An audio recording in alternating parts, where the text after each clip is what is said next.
e que também faz parte do Evangelho, e a igreja não está nem aí para isso. Como se isso não fosse parte do Evangelho. Romanos 9. Vou pegar o verso 23. Para que também desse a conhecer as riquezas da sua glória nos vasos de misericórdia, que para a glória já dantes preparou. Paulo vai falar aqui dos vasos de ira e dos vasos de misericórdia. Os quais somos nós. Verso 24. Os quais o quê? Os vasos de glória. Os quais somos nós. A quem também chamou não só dentre os judeus, mas também dentre os gentios. Como também diz em Oséias. Olha só a mente de Paulo onde está? Nos profetas. Não está em livros. Não está em pregadores, considerado príncipe dos pregadores. A mente de Paulo não está exercitada em pregadores famosos, em Gamaliel. Não, está nos profetas. Como também disse em Oséias, é a base dele. Chamarei povo ao que não era povo, e amada a que não era amada. E sucederá que no lugar onde lhes foi dito, vós não sois meu povo, aí serão chamados filhos do Deus vivo. Aqui eu já tenho muitas perguntas para fazer, porque isso faz parte do Evangelho que tem que ser pregado em todas as nações antes da vinda de Jesus Cristo. Paulo citou o profeta Oséias. Citou aqui o capítulo 1 e o capítulo 2. Mas ele citou apenas um verso do capítulo 1 e outro verso do capítulo 2. Ele fez uma soma. E ele disse, chamarei povo ao que não era povo, e amada a que não era amada. Eu pergunto para você, quem é o povo que era povo de Deus e que não foi chamado mais povo? Quem era esse povo? E quais são as circunstâncias que ocorreram para Deus falar para certo povo, vocês não são mais meu povo e não são mais amada? E sucederá que no lugar onde lhes foi dito, vós não sois meu povo, aí serão chamados filhos do Deus vivo. O que quer dizer isso? O que tem a ver isso? Porque quando Paulo escreve a sua epístola, ele pega um verso-chave do profeta, 2, 3 no máximo, e coloca na sua carta como base. Isso não quer dizer 3 coisas, presta atenção no que eu vou dizer. Quando Paulo pega somente 2, 3 versos como base do que ele vinha anunciando sobre o Evangelho e escreve na sua carta, não quer dizer que Paulo abandonou o contexto desses versos. Esses versos têm um contexto muito importante. Se você não está entendendo, é porque você não conhece o contexto. Por isso, é a primeira coisa. O que não quer dizer.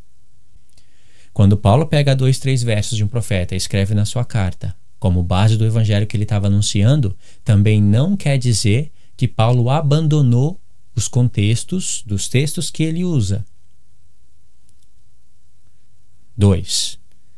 E a terceira coisa, quando Paulo pega 2, 3 versos de um profeta, da lei, de um salmo, e coloca na sua epístola como base do evangelho que ele estava anunciando, também não quer dizer que não é necessário a igreja ir nos profetas buscar o contexto. Paulo já escreveu aqui, tá bom, e continua lendo. Isso não é meditar na palavra de Deus. Você nem sabe o que Paulo está falando aqui. Porque se a igreja soubesse o que Paulo está falando aqui, a igreja não estaria como está hoje. Isso está no profeta Oséias e existe um contexto. Quando você volta no profeta Oséias e depois você olha o contexto desses textos que Paulo não abandonou, não ignorou, não recortou, Paulo queria que a igreja se lembrasse disso que ele estava escrevendo. E para a igreja se lembrar disso que ele estava escrevendo, a igreja tinha que ter o contexto na mente. Porque já pensou se Paulo fosse, cada texto, cada verso que ele usa, ele fosse ter que escrever todo o contexto? Que tamanho que iria ficar a epístola de Romanos? Iria ficar maior que o maior livro do Antigo Testamento, maior que o profeta Isaías, maior que o profeta Ezequiel. E isso seria não somente desnecessário, como também cansativo, não somente para ele, como também para nós. Então Paulo pega os versos-chave, e coloca aqui, para que a igreja fosse se lembrar. Lembra que Paulo fala em Romanos 15? Vocês estão cheios de bondade, cheios de todo conhecimento para admoestar uns aos outros. Mas eu escrevi em parte, mais ousadamente, com mais ousadia, como que para trazer essas coisas à memória. Se você lê isso daqui, né? Como disse em Oséias, chamarei povo ao que não era povo, e amada a que não era amada. E sucederá que no lugar onde lhes foi dito, vós não sois meu povo, aí serão chamados filhos do Deus vivo. Se você lê isso e não entende, então como você vai lembrar? E se você não lembra, como você vai entender o Evangelho? Então você tem que conhecer os contextos. Isso faz parte do Evangelho. E Pedro faz a mesma coisa, é incrível. Eu quero mostrar algo para vocês semelhante a isso. E mostrar qual foi a diferença entre Pedro e Paulo. Vamos na primeira epístola de Pedro, no capítulo 2, a partir do verso 8. No verso 9 diz o seguinte: mas vocês são geração eleita e sacerdócio real, a nação santa e povo adquirido, para que vocês anunciem as virtudes daquele que chamou todos vocês das trevas para a sua maravilhosa luz. Olha só o que Pedro vai fazer. Logo após Pedro ter chamado a igreja de Israel. Por quê? Porque esse verso que diz: mas vocês são geração eleita, sacerdócio real e nação santa, povo adquirido. Essas palavras foram ditas para as 12 tribos em Êxodo 19. E Pedro pegou as palavras que foram ditas para as 12 tribos e aplicou ela para as 12 tribos novamente, para a igreja de Deus. Isso que eu estou falando faz parte do Evangelho. Porque pessoas pensam que igreja é uma coisa, Israel é outra, e que Israel são os judeus, e esses judeus são as 12 tribos, e igreja é uma outra esposa. Interessante isso, né? Deus com duas esposas. E lá em Apocalipse você vai ver a esposa do Cordeiro com 12 portas, com 12 fundamentos. As 12 portas são 12 pérolas, um muro com 144 côvados, e isso daí é a edificação da esposa. Falando assim numa linguagem bem simples, porque a esposa de Deus não é literalmente aqueles materiais, mas aqueles materiais falam a respeito da esposa de Deus. E você sabe que a esposa é a igreja. E Pedro aplicou essas palavras que foram ditas para as 12 tribos para a igreja. Mas agora, a igreja do Novo Testamento. As pessoas, por causa dessa palavra igreja, as pessoas, e por causa de alguns textos isolados da Epístola aos Romanos, as pessoas criam uma confusão tremenda, porque elas pensam que igreja, o que alguns pensam, o que é a igreja? Por isso que eu digo que a igreja ainda não tem a definição do que é a palavra evangelho e do que é a palavra igreja e outras coisas, que eu não vou colocar na lista. Igreja para alguns é um templo, onde tem altar, onde tem instrumentos, e ali é a casa de Deus, é um lugar consagrado. Isso que é igreja na mentalidade de alguns. Na mentalidade de outros, igreja é tanto pessoas como também o templo. Ou seja, essas pessoas, elas admitem que tem versos na escritura que fala que a igreja são os homens, porque Priscila e Áquila tinham uma igreja onde? Na sua casa. Paulo entrava pelas portas assolando a igreja. Não está escrito que Paulo entrava pela igreja, pelas portas das igrejas, assolando os cristãos, assolando as pessoas. Não. Paulo entrava pelas portas assolando a igreja. Pedro acrescenta, verso 10. Vocês, que em outro tempo não eram povo, mas agora vocês são povo de Deus, que não tinham alcançado misericórdia, mas que agora alcançaram misericórdia. Isso é o mesmo que Paulo está falando em Romanos 9, como disse o profeta Oséias: chamarei povo ao que não era povo, e amada a que não era amada. E essa parte da misericórdia são 3 filhos de Oséias, os quais Deus trabalha com a casa de Israel, não com a casa de Judá. Se você não está entendendo essa minha linguagem agora, se você não pode compreender essa minha linguagem, é porque você não compreende a linguagem de Paulo e nem as palavras de Cristo. Por isso que eu digo, faça uma prova para si mesmo.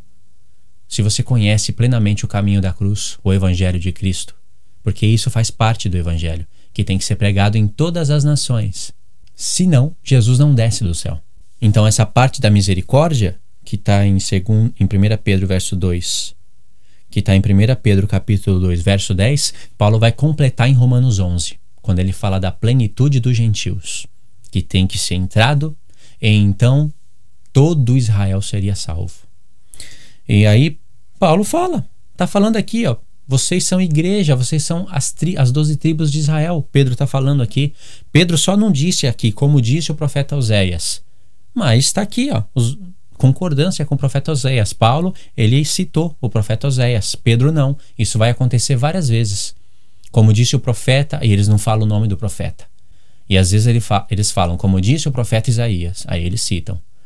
Porque às vezes eles citam a profecia e não falam o nome do profeta, mas está lá a profecia. Quem conhece, quem tem a mente nos profetas, vai lembrar. E aí Pedro fala, olha só, o que Pedro fez? Chamou a igreja de Israel, os gentios, que foram evangelizados por Paulo, de Israel. E olha o que Pedro fala logo depois. Amados, peço para vocês,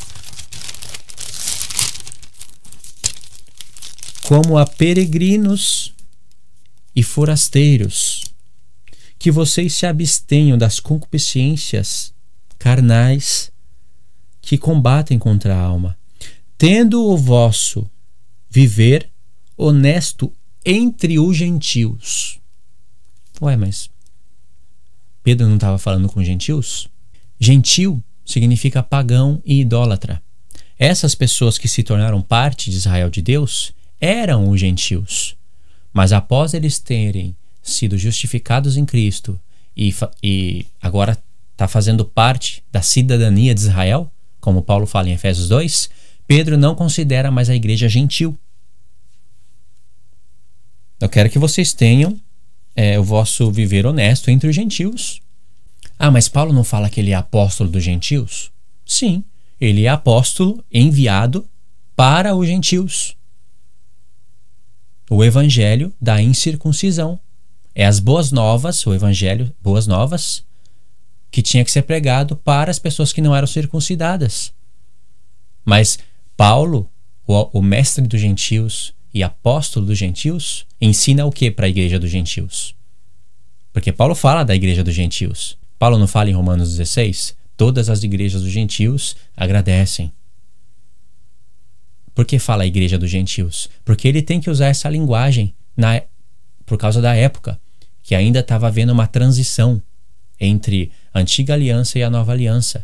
E realmente eram os gentios. Mas o apóstolo, o enviado para os gentios, né, que prega o evangelho da incircuncisão, ensina o que para a igreja dos gentios? Que eles não são mais gentios. Você pode encontrar isso em 1 Coríntios capítulo 12. Isso que eu vou ler está escrito.